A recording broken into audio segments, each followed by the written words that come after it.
Hello, good afternoon and welcome to Joy News Today. We're coming to you live on our studios here at Kokomlemle. We're also live on DSTV channel 421 and GoTV channel 125. Coming up in the next 60 minutes, Ghanaian students in Morocco in a desperate battle for survival as 10 months of unpaid stipends from government leaves them stranded. We'll engage leadership of the Student Association in Morocco, who has expressed fears that some students face the grim reality of repeating their courses or dropping out entirely.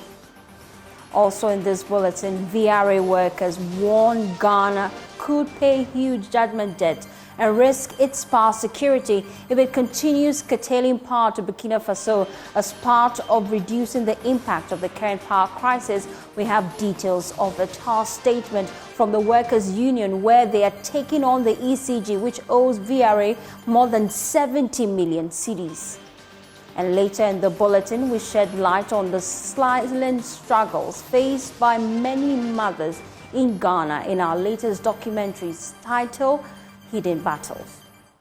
That amount of pain that I was in, I think it sent me over the edge. I started to sink into depression, and I didn't even notice that was what was happening. All I knew was that I wasn't happy, and I also knew I wasn't bonding with my baby properly. I am Faustina Safa. We also have sports, business, and showbiz. Do stay tuned in.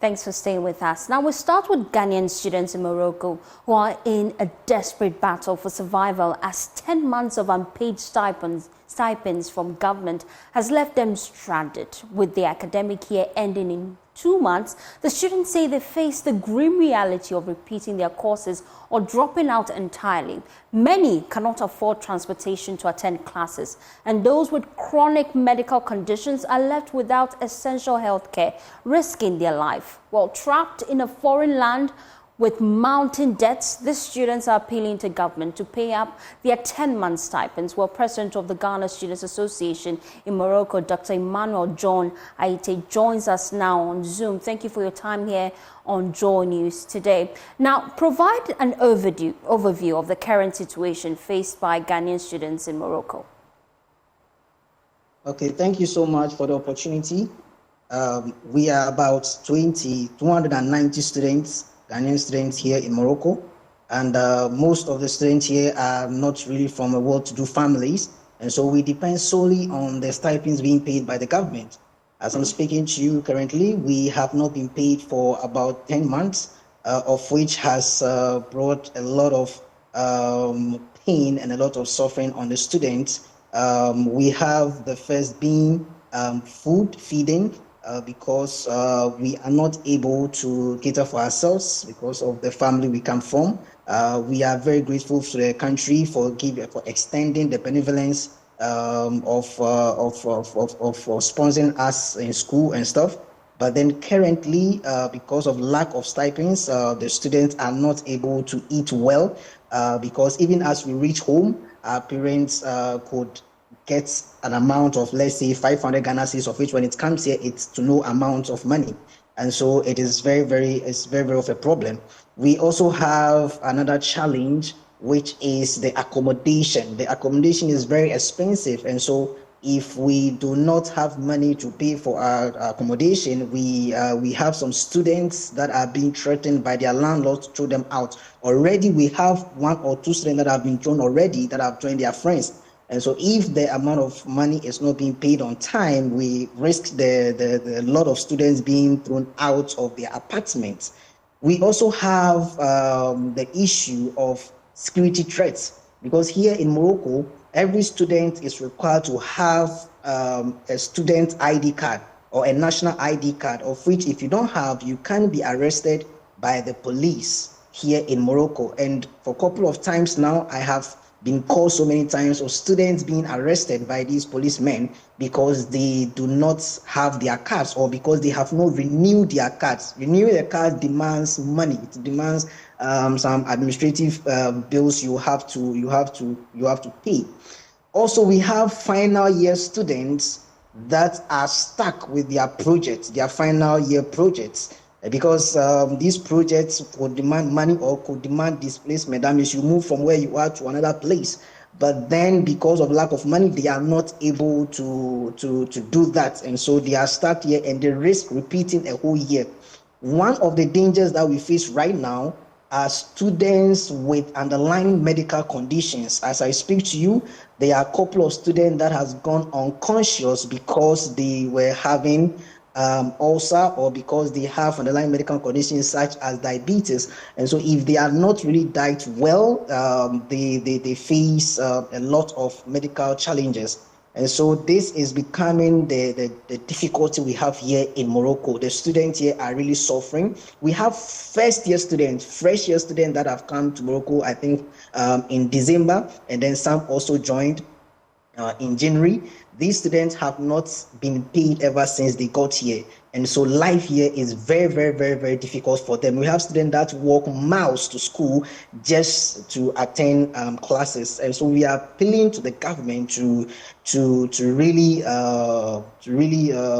bring its attention to our end. If not, we fear what will happen very soon. We have students that nearly lost their lives. And so we are really, really appealing. We have similar situations that occurred in Cuba some other time where a student lost, his life. We don't want that situation to happen here before the government come to our aid. So we are pleading on to them to really, really extend their hands of mercy on us. How much do government owe you in general? Because I know you're 291, your members over there in Morocco. How much does government owe you? The government was 10 months stipends. How much is that? So, if you're going to do a translation to the cost, how much is a student entitled to? A student, undergraduate student is entitled to $250. So that would be $2,500 for each student. Have you made attempts to reach out to government to get their thoughts about why the stipends had delayed for the past 10 months? Yes, please. There have been a couple of contacts that have been made through the Embassy of Ghana here, of which I extend my great thanks to them because they have given their personal assistance also. There have also been contacts to the scholarship secretariats also. But the news we are hearing, or we keep hearing, is to hold on for a while and to wait for the government. For about 8 months, we started hearing this. And so for right now, our hands are tied up. But this is the news we keep on hearing to wait for a while. Or yes. So what interim measures have the students put in place to cope with this financial strain? Thank you. As I said earlier, most of the students here depend on the government. So if there is no money from the government, it's a struggle. However, we had the intervention of some NGOs that came to the aid of only first session during the Ramadan. This donation that is being given during Ramadan, that is when we had such arms being given. And then also 1 or 2 individuals being receiving some 1 or 2 helps from the embassy officials. Apart from that, it has been hand to mouth. It has been really, it's a great deal. It's a great suffering. It's a great threat to not only academic but also to the health of the student here in Morocco. Emmanuel, what's your next line of action as we wait government's response?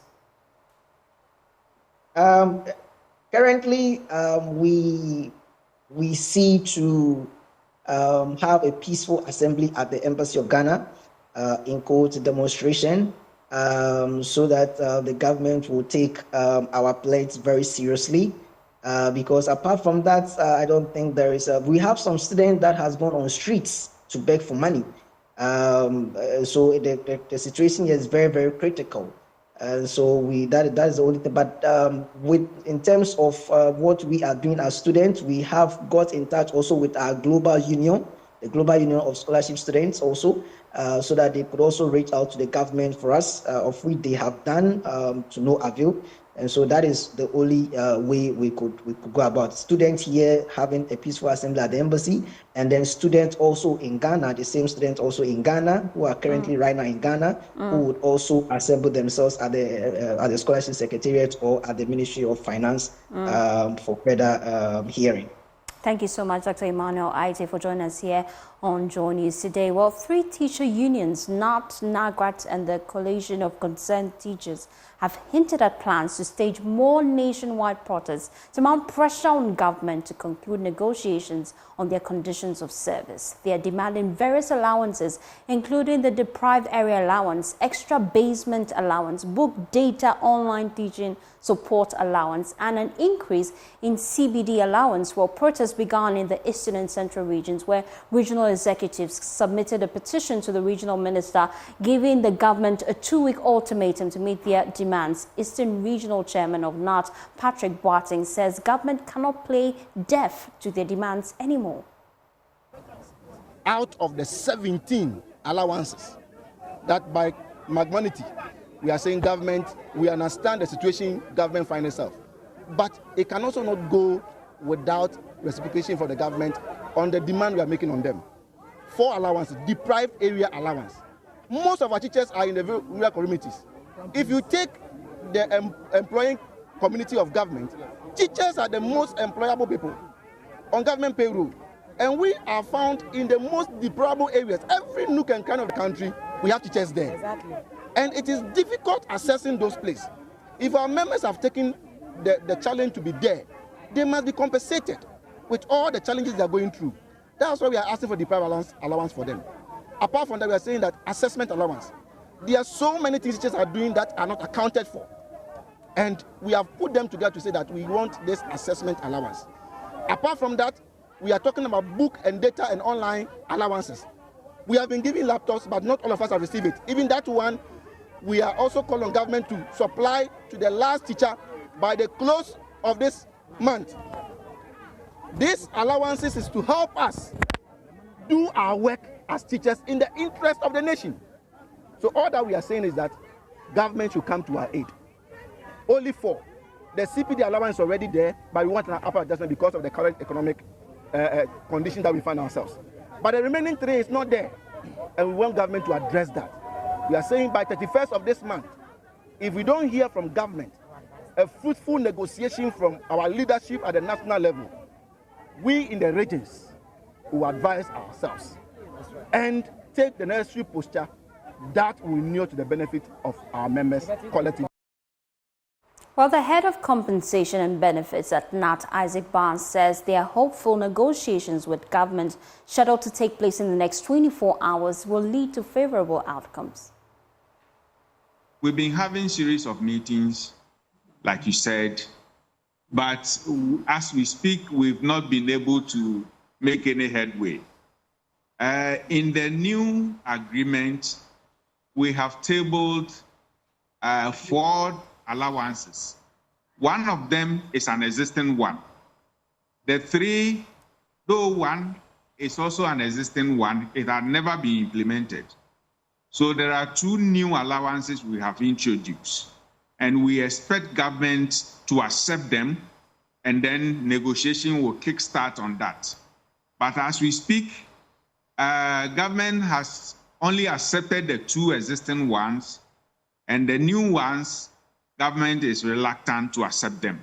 And that is why there's the need for the agitation from the teachers.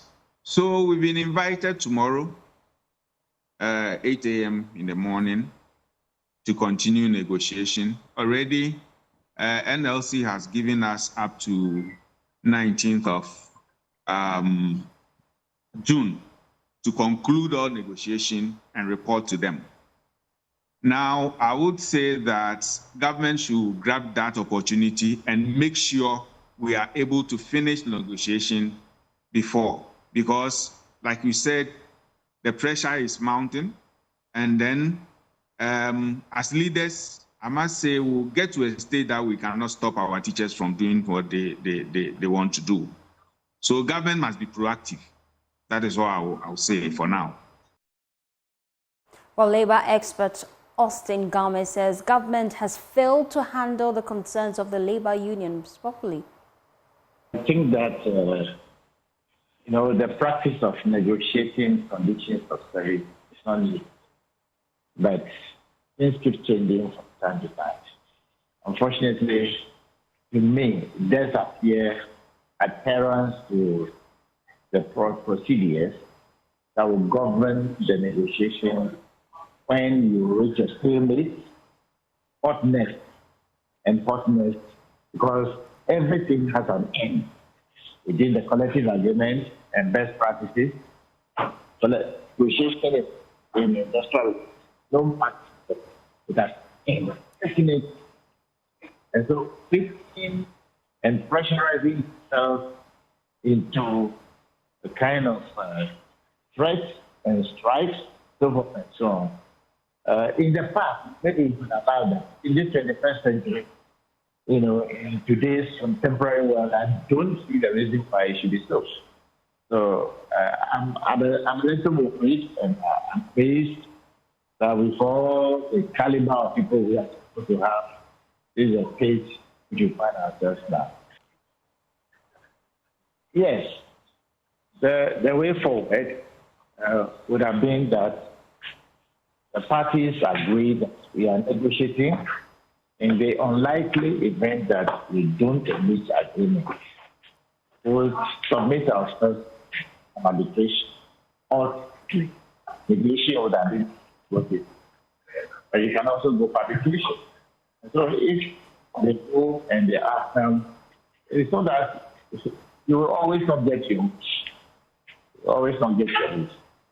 So I'm surprised. I'm surprised that we have a situation like this on our hands here. But it should have been over by now. If I were to be in charge, definitely it would be over.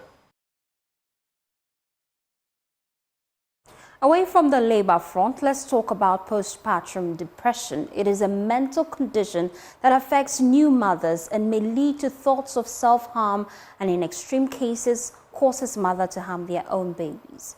Well, in Joy News' latest documentary titled Hidden Battles, my colleague Emmanuel Jivenu interacts with Eno, a mother of 3 who battled with postpartum depression after arrival of her first child in 2017.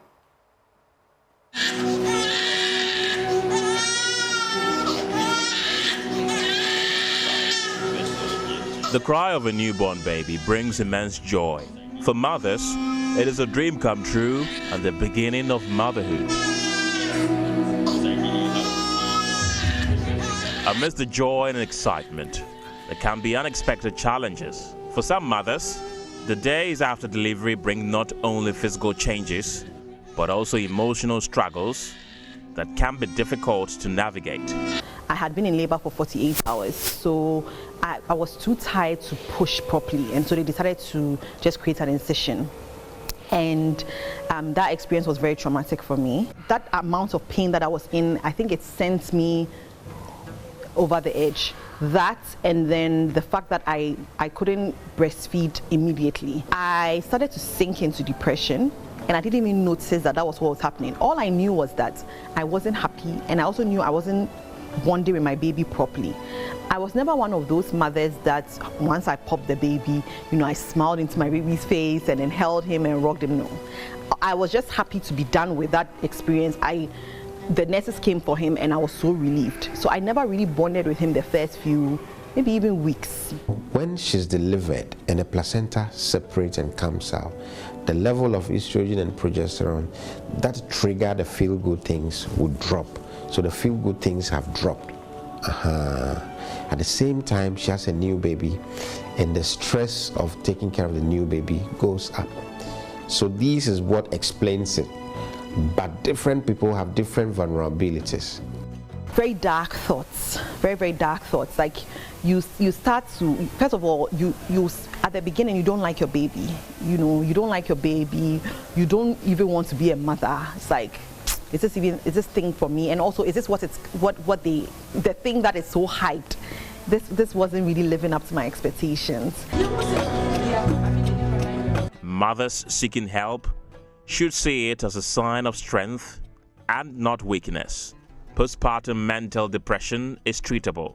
So the first thing is identifying that this person has a problem. I had a little trampoline in the house, and it was just simple things like just jumping on the trampoline. When we are in the living room or something like that, I can just put the trampoline there, wherever the baby is, and just be jumping on it and see.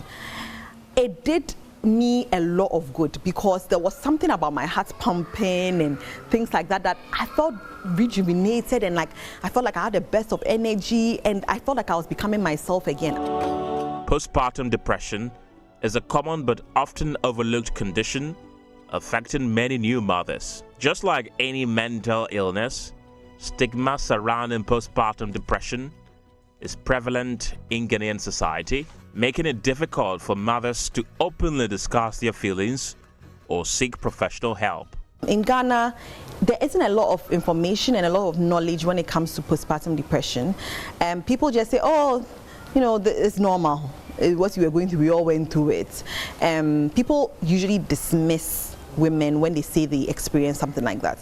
We bring the person to see a psychiatrist. We assess the person and then we intervene. There are medications, there are psychological interventions, and other procedures for them so that we shorten the illness. As I've said, it has devastating effects on the baby, so the aim is to shorten it as much as possible. And in extreme cases, I've said that it can lead to self-harm on the mother's side and even death of the baby, called infanticide. So you can imagine that potentially it's quite dangerous. Efforts to increase awareness, reduce stigma, improve access to mental health services, and strengthen healthcare infrastructure are essential for joyous motherhood and childhood journeys.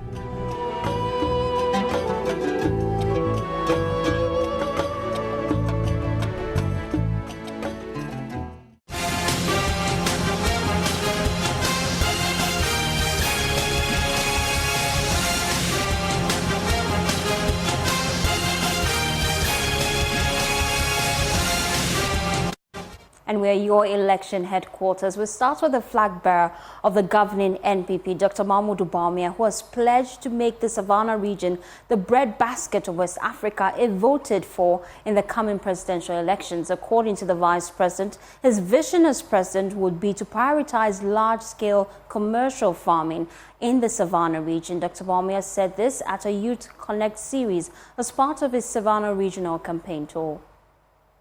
More across, and my vision is for us to focus on agriculture, and Savannah is the biggest region in Ghana, and we are going to focus and make the Savannah region the breadbasket of Ghana and the breadbasket of West Africa through large-scale commercial agriculture. We also need a university in the Savannah region.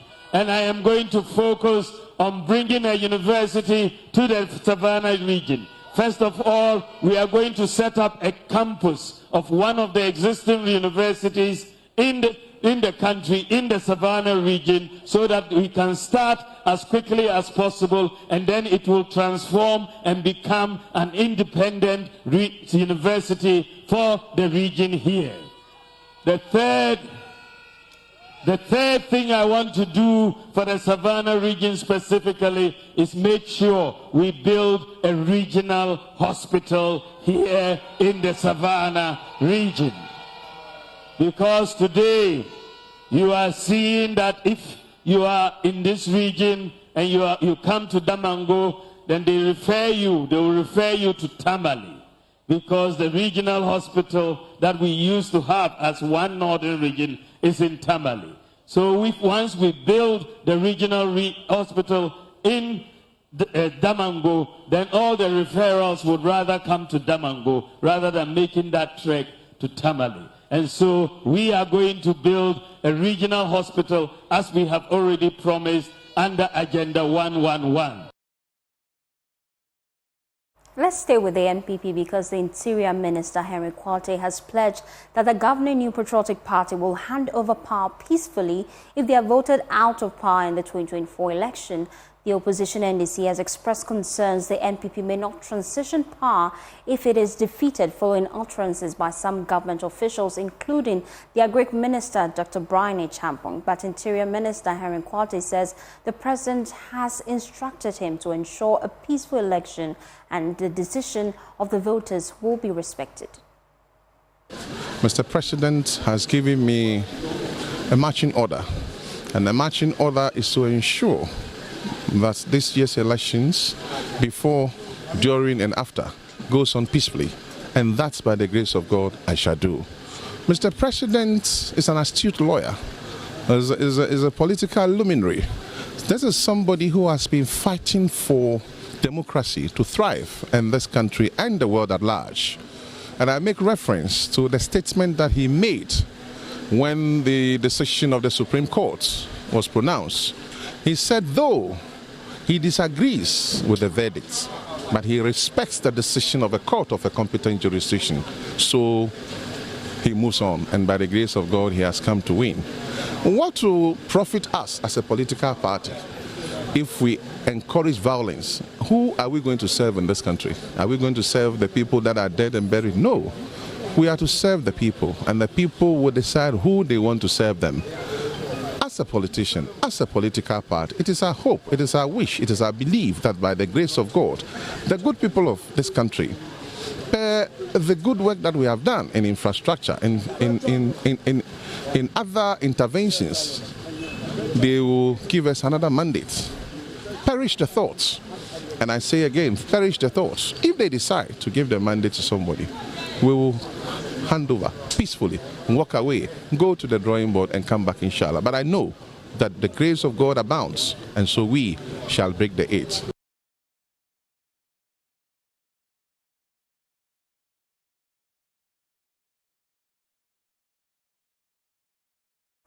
Let's shift our attention now to the Senior Staff Association of the Volta River Authority, because they are warning that Ghana could pay huge judgment debts and risk its power security if it continues curtailing power to its neighboring countries, particularly Burkina Faso. It will be recalled that at the height of the current power crisis, President Akufo-Addo directed the curtailment of power supply to Ghana's neighbors to serve the local market. But the VRA senior staff says this could have serious legal implications for the country. My colleague Kwekwa Asante has been reading this statement. He joins me live via Zoom with details of the statement. Kwekwa, let's start with the concerns the VRA staff they are making from the issue of power curtailment to Burkina Faso. What is the concern of these workers? Well, Faustina, it was on our platform that the chairman of the Trade and chairman of the Mines and Energy Committee announced that the president had ordered a curtailment of power supply to neighboring countries because of the current power supply, so that the country could serve its local needs. And since then, we understand that is being done. VRA has put out quite a lengthy statement. That is their senior staff warning that that could land the country into some legal jeopardy.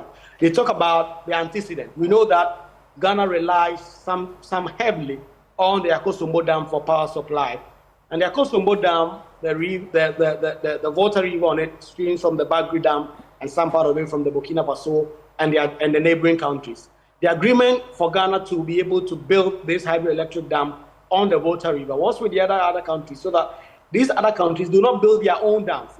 Burkina Faso, for instance, were to build a dam on the Bagri Dam that flowed from their country. That would mean that the Akosombo Dam will not get enough water to be able to generate enough electricity. And we've seen it a couple of times when there has been a lack of rainfall, for instance. There has been a lack of power supply from the Akosombo Dam. The warning from VRA is that there are legal consequences, there are legal troubles that this country could face. And let me quote from the statement. It says that the environmental impact assessment carried out during the feasibility studies to sign this Akosombo Dam was completed. Burkina Faso restricted the development of the Bagri Dam to mainly agricultural activities instead of power generation, in line with the bilateral agreement with Ghana for power supply. These agreements have been in existence since the commissioning and the operation of the Akosombo hydroelectric dam. These arrangements have significantly enhanced energy and sub-regional security. Any attempt not to carry out outside of the agreement may lead to a judgment debt which will be paid by us, the people of Ghana, for already burdened with several other payments. They're also accusing the ECG of abusing the cash waterfall mechanism. Tell me more about that. Well, the cash waterfall mechanism, as we know, was instituted in 2020 to enable ECG pay the various players in the power sector. They talk about how since 2020, significant debt is owed them by the Electric Company of Ghana. To quote, between August 2023 and March 2024, although VRA billed ECG almost 1.1 billion Ghana cedis, only 354 million, representing 32%, was considered under the cash waterfall mechanism. The outstanding amount of 741 million cedis remains unpaid. As at March 2024, ECG, through the cash waterfall mechanism, owed VRA another 147 million cedis. And this situation has significantly created liquidity challenges for VRA. And they are warning that if these bills are not addressed quite urgently, that could mean that VRA could face some challenges and may not be able to deliver on this obligation. Thank you so much, Kwasi, giving us details about the concerns raised by the Senior Staff Union of VRA. And that's taking us on the break here on Joy News Today. We'll be back with Business to Say.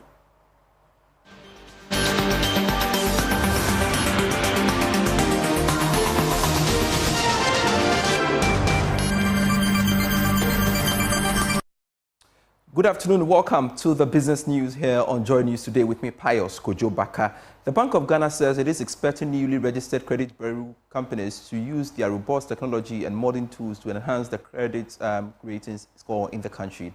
The central bank has granted a provisional license to My Credit Score Company, a wholly owned Ghanaian credit rating bureau, this year to support banks with assessing clients for various loans and credit facilities. Here's a report. We had to revoke one license because it wasn't performing as it was required to by law and under the terms of its license. And so we revoked that license, and now we have two operating credit bureaus. We have also recently granted provisional approval to one credit bureau, so potentially there are going to be three. The provisional license allows them to operate, to get sort of their operations together, and then based on a final license, they can actually start full operations. This new entrant comes with a lot more technology and a lot more sort of operational capacity to be able to provide more granular and more robust credit scoring for lenders using the same information available in the credit reporting system. And so we're hoping that that would be a big change in the credit reporting market. And then we have also recently increased the capital requirements for credit bureaus. We're telling them that this industry is growing so fast, the credit market is now very complex, and we expect that they're keeping up with the investments in critical infrastructure and technology and governance and risk management themselves that allows them to provide more robust services for their clients.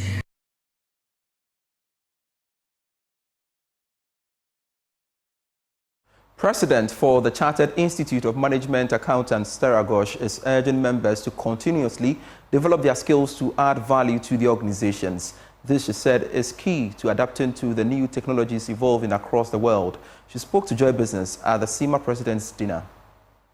The Chartered Institute of Management Accountants works closely with employers and sponsors leading-edge research, constantly updating its professional qualification and professional experience requirements to ensure it remains the employer's choice when recruiting financially trained business leaders. Sarah Ghosh called on members to be vigilant. Okay. So as a profession, we actually see technology as being an opportunity. We see the pace of change rapidly in this space. So technology is coming in to actually help us understand more about the data and to actually analyse and answer questions at a much more rapid pace. So we as a profession are looking at how we can upskill and really have that digital mindset to help us understand the technologies and how we can apply them in our organisations and help decision makers make the right decisions and be informed with the information they're presented with using technology. As a profession, I think we're not unique in some of the challenges we're facing. So I mentioned earlier about technology. Technology is coming in at a pace, and we need to be prepared for that and ensure that our members have the training and materials to be able to understand how we can apply those in real-life environments in organisations. The second one is really around attracting people to the profession. So, I say this is not unique. You know, we are looking at how we can attract the Gen Zs of the, to come in and help us secure the future of what we're doing with organisations, especially around ensuring that they have that career that we've had, and we've had the privilege of being able to enjoy in this profession. The Chartered Institute of Management Accountants is the world's leading and largest professional body of management and accountants. Thanks so much for watching Business. Sports is next.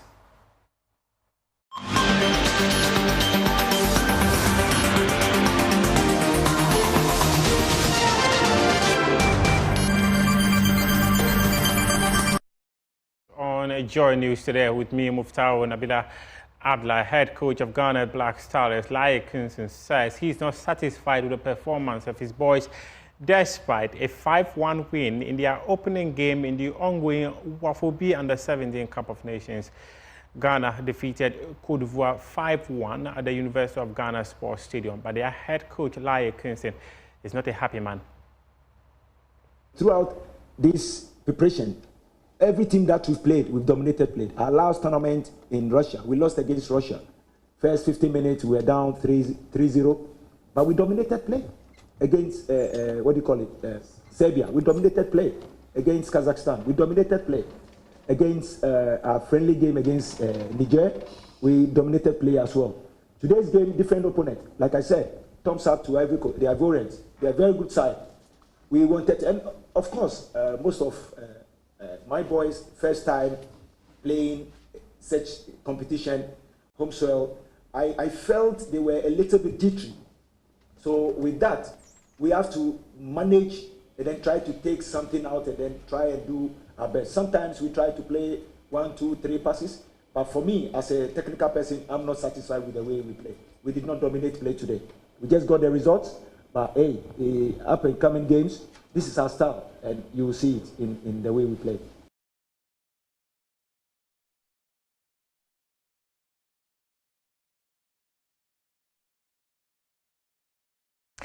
The Ghana Premier League is entering match day 30. Heart of Lions, they are seated just a point away from the relegation zone. So, head coach of the team, Bashir Hayford, is a man that many people who are affiliated to this club are looking forward to guiding them to safety in this year's Ghana Premier League. My colleague, Haruna Mubarak, paid the team a visit and has more in this report.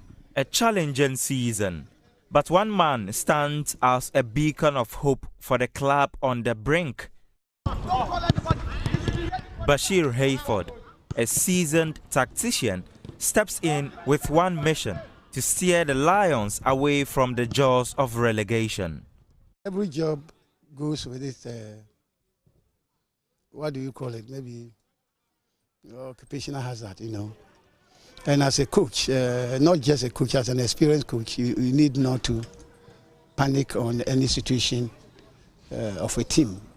You must make sure you do your best. So when the offer came, many people advised me not to. And I said, why? It's an experienced coach who takes up a challenging job. It's very challenging, so let me take up and see how I can turn things around. And so I accepted it. I accepted it on the basis of trying to prove a point that no condition is totally distorted. You can resurrect some issues, you know. So I accepted the job and I came in. Here comes the free kick. Drilled in solidly, straight in front of the goalkeeper. Drop the ball. He's the hope of Lions as they seek to maintain their status as the Ghana Premier League come the end of the football season. My colleague Haruna Mubarak also paid them a visit, and we will have bringing you another report of how the return of Heart of Lions to the Ghana Premier League is impacting the economy in Pando. That's your sports for now. We do have more sports stories from myjoyonline.com.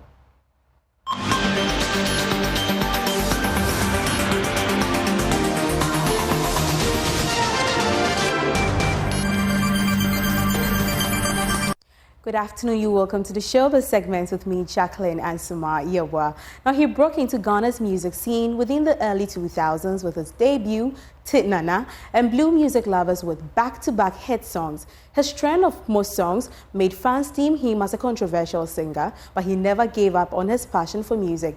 Bawumia Sydney, as he is affectionately called, recounts the tussles he had to face producing hit tracks in the following report put together by Joy Prime's Joan Nyame.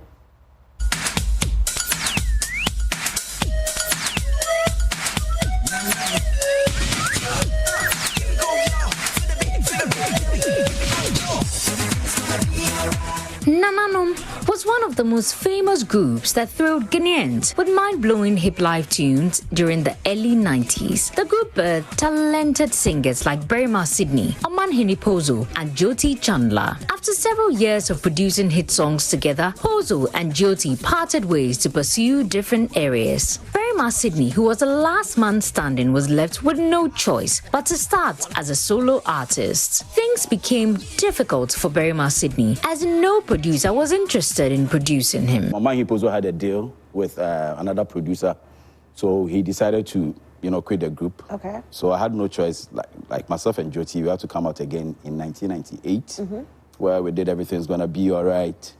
And after that, she also got married and left to Germany. So I had no choice than to go solo. And it took me like 3 years to repackage myself as a solo artist. That was the days where, anytime I remember those days, I thought it wasn't going to be possible. Really? Why? Yeah, because Nananum was big. The brand, big, very big brand. And now you say you want to go solo. You're leaving this whole big thing down. You want to go start afresh. And nobody wanted to produce me. All the producers, Masa Kokoko.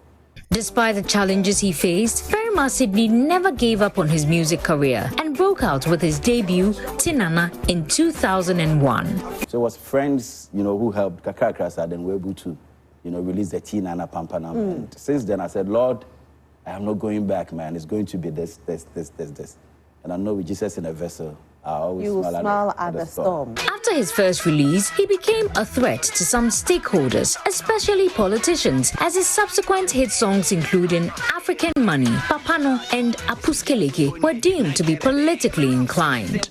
Papano, Unimno, Papano, Yakishano, Papano, Nechadie, Papano, Oyo baby.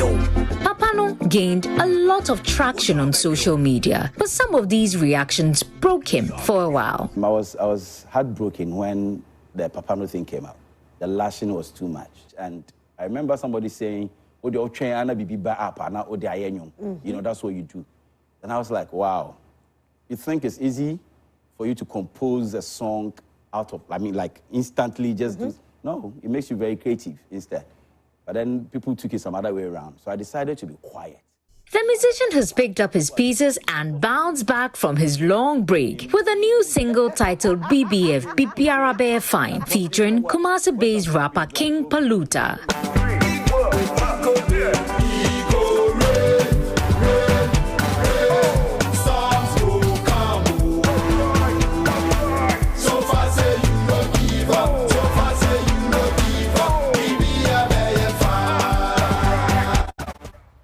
Now, Castro the Destroyer, Castro Under Fire, all preferred names for this artist who sunk his way into our hearts and heads and became one of the greatest artists Ghana has ever produced. This year, July 2024, will mark exactly 10 years we lost a legend. For Throwback Thursday, we take you down memory lane on some of his biggest hit songs.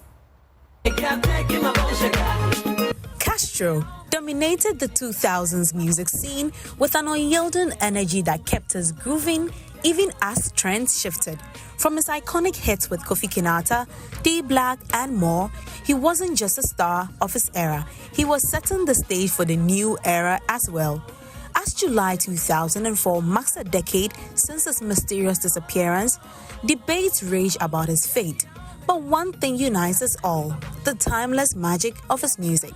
Let's take a trip down memory lane with some of Castro's greatest hits. Toffee, produced by JQ, was an absolute banger. From Castro's slick style to the infectious beat, this song is etched into the history of Ghanaian music. In 2006, it snagged the coveted Hip Life Song of the Year at the VGMAs, solidifying its status as an all-time classic. Sradinam may be one of Castro's earliest tracks, but it still packed a punch. It was a universal anthem.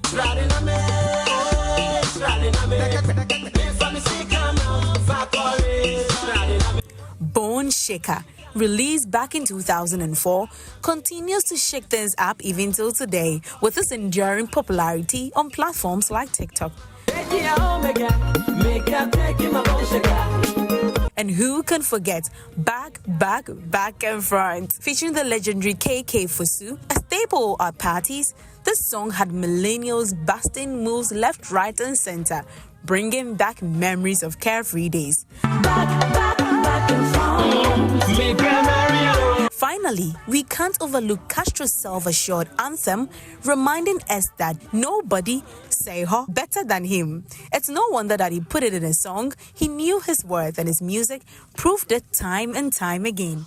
Well, on that note, this is the wrap for the showbiz segment with me, Jacqueline and Suma Yabwa. But firstly, what was your favorite song from Castro? Titi.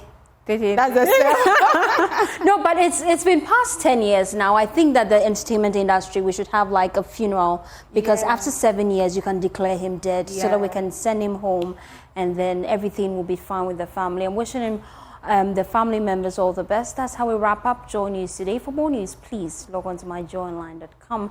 Some of our top stories there is the cedi continues to struggle against the dollar, losing so much. So you can go on myjoyonline.com and see our top stories there. My name is Faustina Safo. Have a pleasant day as you enjoy the rest of our programs.